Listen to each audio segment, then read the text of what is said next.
Mag-usap nga tayo.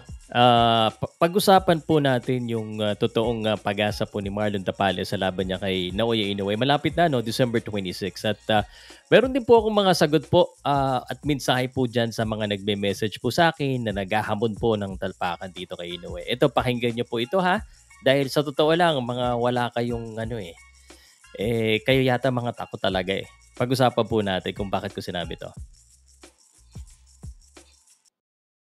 Powercast Sports. If you're new here, don't forget to subscribe and hit the notification bell.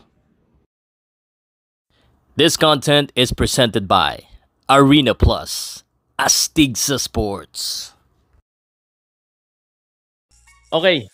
Unang-una, pag-usapan po na natin yung pag-asa ni Marlon Tapales. Ulit-ulitin ko po sa mga nanonood, ako po, hindi ko po sinasabi na sure ball si Marlon Tapales. Dihado nga po. Acknowledge ko po yan, pero ako po ay malaking paniniwala kay Marlon Tapales.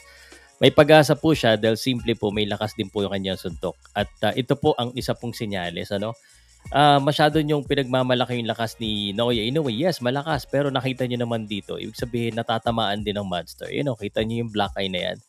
So, mangyayari din yan kay Naoya Inoue pag tinamaan po siya ni Marlon Tapales. At pag sa laban pa yan, at dahil ina-underestimate ng karamihan, baka po hindi lang black eye ang abutin. Ito naman po ay totoo rin po sa kabilang side. Syempre, pag tumama din po si Naoya Inoue, maaaring ganun din po ang kalagyan at maaari din po manakaut. So, ang hindi ko lang matanggap talagang parang galing nyo, no? Parang sure ball kayo na Naoya Inoue mananalo. Parang walang pag-asa, no? At may mga nagme-message pa sa akin, Sir, ano ba? Naoya Inoue ako, magbibigay sila 10,000 daw Naoya Inoue. Sinabi ko, 1,000 lang panalo niyan kasi 1:10, ganun lang yung odds eh. Pero urong lahat eh. At sa mga nakikipag-anuhan po dyan, nakipagpustahan sa mga one-on-one, wag po kayo papayag. Sa app na lang kayo.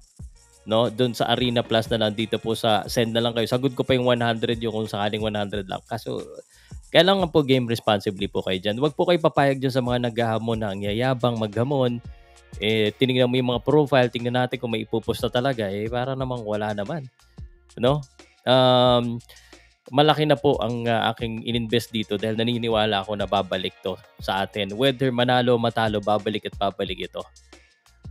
So, yun lang po. Sinasabi ko lang at sa mga wala pa pong yung app na pinopromote ko po dito, game responsibly lang po. Message lang po kayo sa akin. Actually, kung ikaw po ay nakapanood po dito, umabot ka dito, dihado talaga si Marlon. So, wag ka na gumastos. Ako na lang gagastos. Sabihin, i-share mo ito at i-message mo kung na-share mo ito. Sa halip na 100, 200 na i-abono ko sa inyo. Basta doon po sa link ko lang muna mag-register. Yun lang po. Just a way of support. At hindi nyo kailangan magsugal talaga dito. Katuwaan lang po ito, ha? At ito pong Arena, lisensyado to ng PAGCOR. Hindi ito yung basta-basta na iba na walang lisensya. So, yun lang po. At game responsibly lang. At saka sa mga naghahamon sa akin, nang gusto ng 1:1, tanga lang po yung sa papato dyan sa ganyan. Okay? So, have fun ka na lang. Kung sure ball ka na Naoya Inoue mo nanalo, laki-lakihan mo kasi para malaki rin ang balik. Yun. So, yun lang po sa akin. Mensahe ko lang po sa inyo. At ako, umaasa ako na manalo dahil kung hindi, makakalbo ko. Posible naman po mangyari yan. Talagang gano'n lang siguro yung stance ko dito. Sa underdog tayo dito, sa Pilipino tayo dito, manalo, matalo. Dating ibibigay ang ating puso, buhok at pera. Okay. Comment down below and huwag nyo kalimutan i-share para mag-qualify kayo sa hindi sa 100 sa 200 na bonus ko. Okay po. Salamat po and game responsibly ulit. Salamat. Or you can just actually pwede nyo na itong i-scan eh. Yan po yung i-scan ito. Salamat.